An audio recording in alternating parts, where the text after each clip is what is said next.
Alors, il est le moment dans notre célébration de passer à l'écoute de la parole de Dieu, afin que nous puissions non pas simplement l'écouter, mais la mettre en pratique.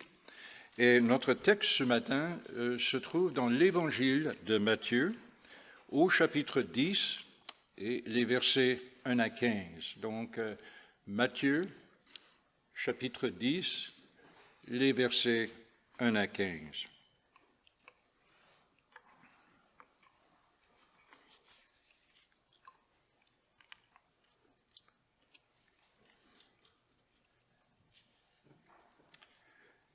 Puis Jésus appela ses 12 disciples et leur donna le pouvoir de chasser les esprits impurs et de guérir toute maladie et toute infirmité. Voici les noms des 12 apôtres.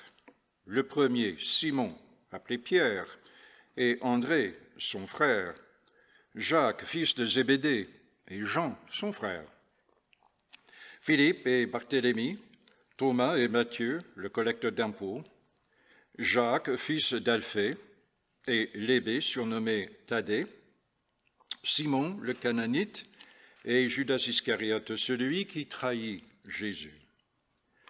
Ce sont les 12 que Jésus envoya, après leur avoir donné les instructions suivantes. N'allez pas vers les non-juifs et n'entrez pas dans les villes des Samaritains. Allez plutôt vers les brebis perdues de la communauté d'Israël. En chemin, prêchez en disant « Le royaume des cieux est proche ». Guérissez les malades, ressuscitez les morts, purifiez les lépreux, chassez les démons. Vous avez reçu gratuitement, donnez gratuitement. Ne prenez ni or, ni argent, ni monnaie dans vos ceintures, ni sac pour le voyage, ni deux chemises, ni sandales, ni bâtons, car l'ouvrier mérite sa nourriture. Dans chaque ville ou village où vous arrivez, informez-vous pour savoir qui est digne de vous accueillir et restez chez lui jusqu'à votre départ. En entrant dans la maison, saluez ses habitants et, s'ils en sont dignes, que votre paix revienne sur eux. Mais s'ils n'en sont pas dignes, que votre paix revienne à vous. Lorsqu'on ne vous accueillera pas, et on n'écoutera pas vos paroles, sortez de cette maison et de cette ville et secouez la poussière de vos pieds. Je vous le dis en vérité, le jour du jugement, le pays de Sodome et de Gomorrha sera traité moins sévèrement que cette ville-là. Et ceci est la parole de Dieu.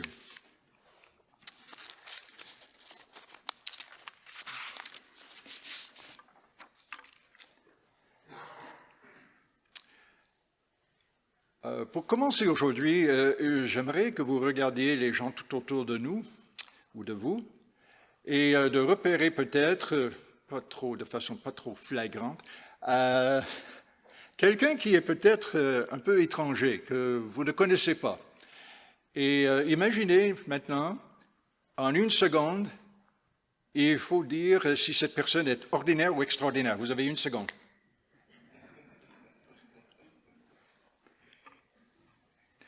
C'est drôle, mais depuis 20 ans, dans les facultés de psychologie, on est en train de pousser des études au sujet de notre façon de vouloir évaluer les gens dans les premières secondes, de par le visage et parfois par le gestuel. On dit, mais je peux savoir en un clin d'œil si cette personne est ordinaire ou plutôt extraordinaire. Et donc, de plus en plus, et c'est peut-être votre réalité, est-ce que vous vous sentez parfois un peu poussé à vouloir faire une bonne impression dès le départ? Entrevue pour votre emploi, dans votre profession, dans votre communauté, peu importe, sur Facebook, en ligne, vous voulez projeter une bonne image, vous voulez bien paraître, et sentez-vous parfois un peu la poussée d'être extraordinaire dans tout ce que vous êtes et tout ce que vous faites? Vous voulez sortir justement plus haut que les gens dans votre compagnie. ou si vous êtes fonctionnaire parmi les fonctionnaires, ou si vous êtes dans les métiers manuels, vous voulez justement que votre compagnie se démarque des autres parce que vous êtes franchement extraordinaire. Alors, parfois, on ressent cela. On ressent un peu cette poussée d'être extraordinaire. Et lorsqu'on regarde le texte devant nous, on voit que Jésus choisit parmi ses 12 apôtres des hommes qui sont assez ordinaires, vraiment. Et on ne voit rien sur leur apparence d'ailleurs. Donc, ils sont assez extraordinaires dans la société, assez ordinaires dans la société de cette époque-là. Et leur image est tellement importante que la Bible n'en parle même pas. Et la mission que Jésus leur confie est tellement, tellement humble, sans ressources. Et pourtant, quelle surprise, les unes après les autres. Un début si humble, mais, surprise, quelle puissance divine. Regardez le premier verset. Jésus appela ses 12 disciples et leur donna le pouvoir de chasser les esprits impurs et de guérir toute maladie et toute infirmité. Qui peut faire cette mission? Mais certainement pas ces 12 hommes. Ils ne sont pas du tout à la hauteur d'une telle mission. La mission de Jésus est, beaucoup trop complexe. Il s'agit de transformer le cœur des gens. Mais qui peut faire cela? Certainement pas moi, probablement pas vous, et pas ces 12 hommes ici. Et on voit tout de suite que la mission n'est pas la leur. La mission est celle de Jésus, c'est lui qui les appelle, c'est lui qui les envoie, c'est lui qui leur donne tout le pouvoir, toute la puissance, toute la compétence pour faire ce qu'ils sont appelés à être et à faire dans cette mission. Et c'est la mission de Jésus. Il leur dit simplement, suivez-moi, fiez-vous à moi, je le ferai à travers vous, mais moi je le ferai. Autrement dit, la surprise ici, c'est que Jésus est le missionnaire. Il est le missionnaire. La mission lui appartient. Il va l'accomplir. Il en assume la responsabilité et il s'engage à produire les résultats. Un début si humble. Mais, quelle surprise! C'est la naissance d'une nouvelle nation. Regardez les versets 2, 3 et 4. Voici les noms des 12 apôtres. Le premier, Simon, appelé Pierre, et André, son frère, Jacques, fils de Zébédée, et Jean, son frère, Philippe et Barthélemy, Thomas et Matthieu, le collecteur d'impôts, Jacques, fils d'Alphée, et Lébé, surnommé Thaddée, Simon le Cananite et Judas l'Iscariote, celui qui trahit Jésus. 12 apôtres. 12 tribus d'Israël. C'est la naissance de l'Israël nouveau. L'Israël du Messie tant promis, maintenant arrivé, où le règne de Dieu s'installe pour le bon.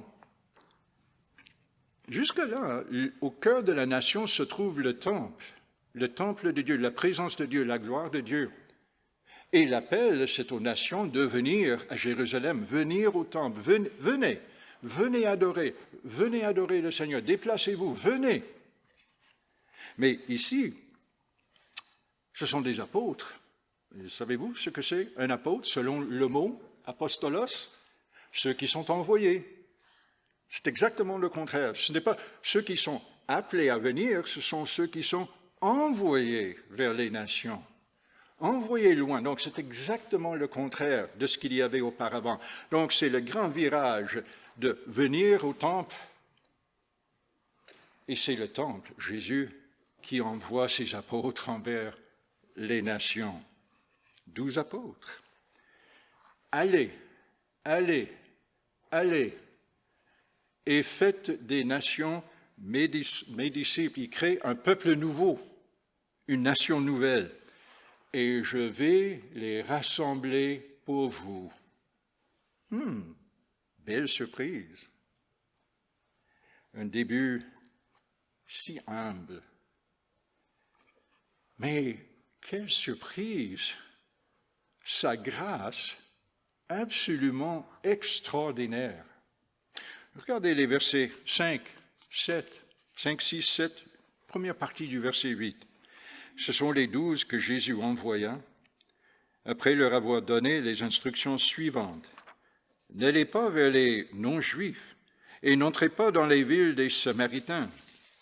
Allez plutôt vers les brebis perdues de la communauté d'Israël.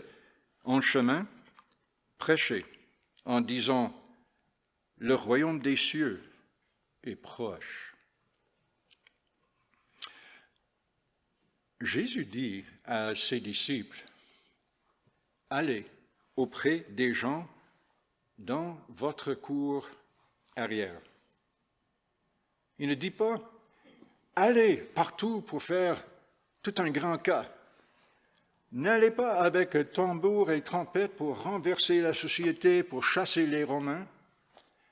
Il dit, allez en Galilée, dans les petits villages, auprès des gens qui sont tout à fait ordinaires comme vous l'êtes. Or, en Galilée, en l'an 30 de notre ère, il y avait environ 150 villages, tout au plus. Donc, Jésus divise ses 12 apôtres en 6 équipes de 2, n'est-ce pas? Et il les envoie à travers ces 150 villages. Et pourquoi est-ce qu'il le fait comme ça? Mais c'est certainement pas parce que c'est une bonne stratégie. Elle l'est, mais ce n'est pas la raison d'être tout cela, et ce n'est pas parce qu'il s'agit d'une bonne façon de faire de la mission, bon rapport qualité-prix. Ce qu'il est en train de dire, c'est que mon appel en tant que Messie est d'abord envers des gens tout petits, tout oubliés, tout amochés, tout maganés, tout tristes, tout perdus, tout autour de moi, tout autour de vous, envers mes brebis perdues d'Israël. Il va commencer à faire une nation nouvelle à partir de ces 12 apôtres bien ordinaires, et il choisit d'abord des gens qui sont nuls aux yeux de la société. Qui est ce peuple nouveau? Mais des impurs, des malades, des rejetés, des cassés, des oubliés, des gens souffrants, mais pire, des gens qui sont complètement oubliés par l'hiérarchie, par exemple, juive. Ils ne peuvent pas entrer dans le temple. Si vous êtes lépreux, aveugle, samaritain encore moins, vous n'avez pas d'accès à Dieu. Vous n'êtes pas du peuple de Dieu. Vous êtes un intouchable. On ne touche pas à ces gens-là. Et la mission de ces apôtres, ça a duré peut-être un mois, peut-être 6 semaines, c'était rapide, bing, bang, bang, comme ça, de village en village. Et la mission, c'est pas de s'éloigner des gens impurs, c'est pas de faire détour, c'est de leur toucher avec la main. Vous venez auprès des gens et vous touchez aux lépreux et vous touchez aux gens impurs. Vous prenez soin des gens écrasés. La mission de Jésus est toujours d'un cœur blessé envers des gens blessés. Ses mains propres qui vont se salir auprès des gens oubliés. C'est ça la mission. Et quelle surprise! Un début humble, mais quelle surprise de voir les ressources généreuses que Jésus donne à ses apôtres. Deuxième partie du verset 8 jusqu'au verset 10. Vous avez reçu gratuitement, donnez gratuitement. Ne prenez ni or, ni argent, ni monnaie dans vos ceintures, ni sac pour le voyage, ni deux chemises, ni sandales, ni bâton, car l'ouvrier mérite sa nourriture. Une mission probablement de très courte durée, disons tout au plus 6 semaines.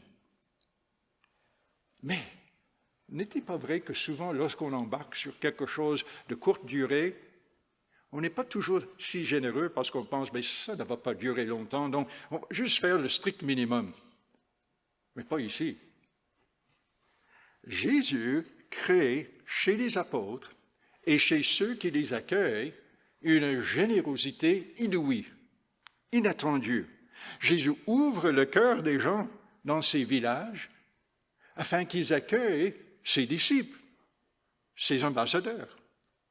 Et il ouvre le cœur des apôtres, eux, afin qu'ils se donnent avec toute générosité, avec toute joie, et qu'ils reçoivent justement l'accueil qui leur est donné avec une attitude complémentaire, si je peux le dire, de profonde et de joyeuse générosité. Quelle surprise! Eh oui, un début humble, mais quelle surprise de voir les conséquences éternelles de cette mission. Les versets 11 à 15 jusqu'à la fin. Dans chaque ville ou village où vous arrivez, informez-vous pour savoir qui est digne de vous accueillir et restez chez lui jusqu'à votre départ. En entrant dans la maison, saluez les habitants et s'ils en sont dignes, que votre paix vienne sur eux. Mais s'ils n'en sont pas dignes, que votre paix revienne à vous. Lorsqu'on ne vous accueillera pas et qu'on n'écoutera pas vos paroles, sortez de cette maison et de cette ville et secouez la poussière de vos pieds. Je vous le dis en vérité, le jour du jugement, le pays de Sodome et de Gomorrhe sera traité moins sévèrement que cette ville-là. Pourquoi Jésus dit-il cela? Et la réponse, je crois, c'est parce qu'il est le seul qui soit le Messie. Il est le seul ayant l'autorité pour le dire. Et il est le seul qui puisse sauver du jugement de Dieu, personne d'autre. Et les apôtres et les gens qui les écoutent, ils savent quelque chose que parfois on oublie. Et voici, vous ne pouvez pas rester indifférent à Jésus-Christ. Ou bien vous veniez à lui, ou bien vous le rejetez, mais vous n'avez pas l'option de dire, mais il est plus ou moins intéressant. Il est peut-être une option parmi d'autres.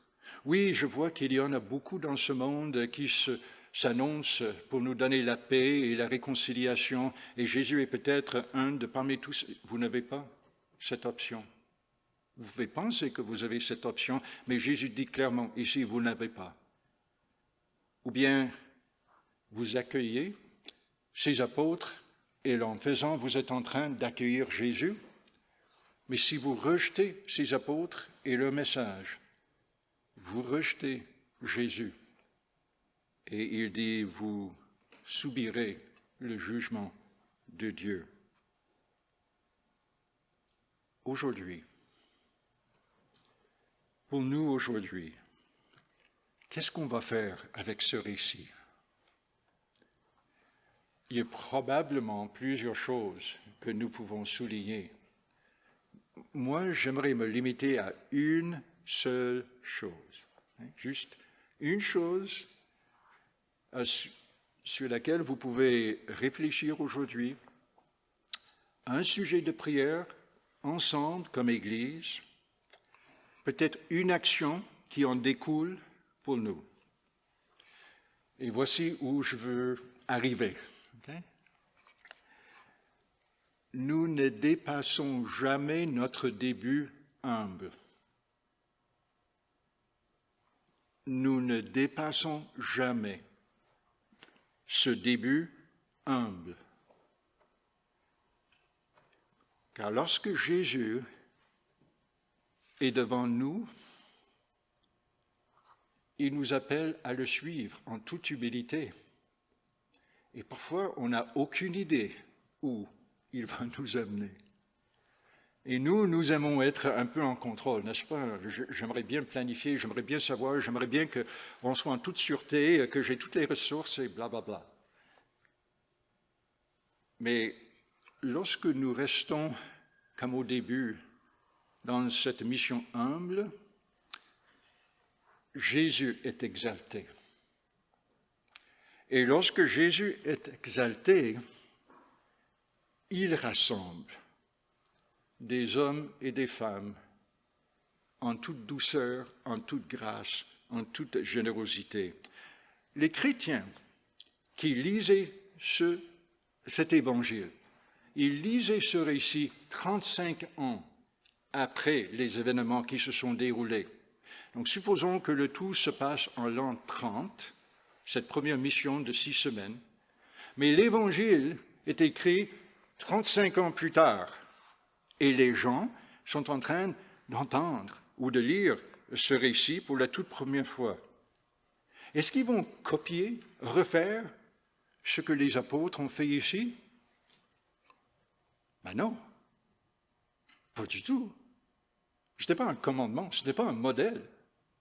Jésus a déjà triomphé sur la croix, il est déjà ressuscité, il a déjà envoyé l'Esprit Saint avec son Père. Et il y a des églises, non pas simplement en Galilée, il y a des églises partout dans l'Empire romain, y compris dans les grandes villes. Mais eux, ils vont se voir comme en étant dans le même récit. Ce qui s'est passé il y a 35 ans, mais c'est notre Seigneur. Et cette mission en Galilée a réussi. Et nous en sommes l'épreuve aujourd'hui. Et donc, le récit d'il y a 35 ans, c'est notre histoire. Et nous sommes dans cette histoire. Et vous l'êtes aussi. Ça, c'est votre histoire. C'est votre histoire qui se poursuit. Et vous êtes en plein dedans aujourd'hui, en 2021. Alors, les chrétiens au 1er siècle, 35 ans plus tard, ils se sentaient tout à fait libres d'aller commencer des églises à gauche et à droite, dans les villages, dans les petites villes, dans les grandes villes, dans les Roms, dans les Alexandries, dans les Antioches de Syrie, et j'en passe. Mais ils savaient une chose, on ne dépasse jamais notre début humble, parce que cette mission n'est pas la nôtre. C'est toujours la mission de notre Seigneur. Et il se sert des gens ordinaires, cassés, pécheurs, pécheresses, pour rassembler à lui un peuple dont le nombre dépasse et crée des surprises les unes après les autres. Pourquoi est-ce qu'il le fait comme cela? Parce qu'il agit par pure grâce, pas selon nos compétences, pas selon nos mérites, pas selon l'impact ou l'impression que nous pouvons créer autour de nous. Ce n'est pas la grâce de Jésus. Ce n'est pas la tape à l'œil. Ce n'est pas parce qu'on veut devenir plus cool que notre société ambiante. Non. Il nous appelle à avoir un cœur brisé qui dépend de lui et qui n'a pas peur de nous salir les mains. Si vous êtes ici aujourd'hui et vous n'êtes pas encore disciple de Jésus-Christ, peut-être que vous êtes attiré par Jésus. Vous trouvez que sa personne et sa vie sont vraiment belles et vous vous sentez vraiment attiré vers lui. J'aimerais vous dire, venez à Jésus et mettez votre confiance en lui tel que vous êtes, pécheur, brisé, cassé, perdu, sans savoir où est votre avenir, parce qu'il est le seul qui puisse vous réconcilier avec Dieu. Et à moins que vous soyez pardonné et réconcilié avec Dieu, vous ne saurez jamais qui vous êtes au profond de vous-même et vous ne pourrez pas vous réconcilier avec les autres. Mais en Jésus, en étant réconcilié et pardonné par lui, eh bien, votre vie s'ouvre. Donc, venez à lui, non pas parce qu'il va vous donner X, Y ou Z, mais venez à Jésus parce qu'il est digne, simplement parce qu'il est digne. Il mérite toute votre adoration, il mérite toutes vos pensées, il mérite que vous lui cédez votre corps et votre esprit. Alors je termine simplement par une surprise pour vous. Je pensais que j'allais réserver quand même une surprise, n'est-ce pas? Eh bien, Jésus continue de se servir de vous dans sa mission telle que vous êtes. Nous sommes des gens plutôt ordinaires. Et ça va. C'est OK. C'est correct d'être entre les mains d'un Seigneur si extraordinaire qui fait une mission au-delà de tout ce que nous pouvons imaginer et nous ne serons jamais à la hauteur. Mais vous n'avez pas besoin de faire une bonne impression auprès des autres. Votre Église n'a pas besoin de faire une bonne impression auprès des autres. Vous n'avez pas dans votre Église la nécessité que tout aille bien, que vous ayez tout en place, que tout soit parfait, que tout soit beau, que tous les programmes soient bien chevronnés et bien, pas chevronnés, mais bien encadrés. Vous n'avez pas besoin que tout soit merveilleux afin de pouvoir faire quelque chose d'impressionnant. Non. Jésus se sert de nous de la même façon dont il nous a appelés à lui au début, toujours par sa grâce. Il vous a appelé à lui par sa grâce.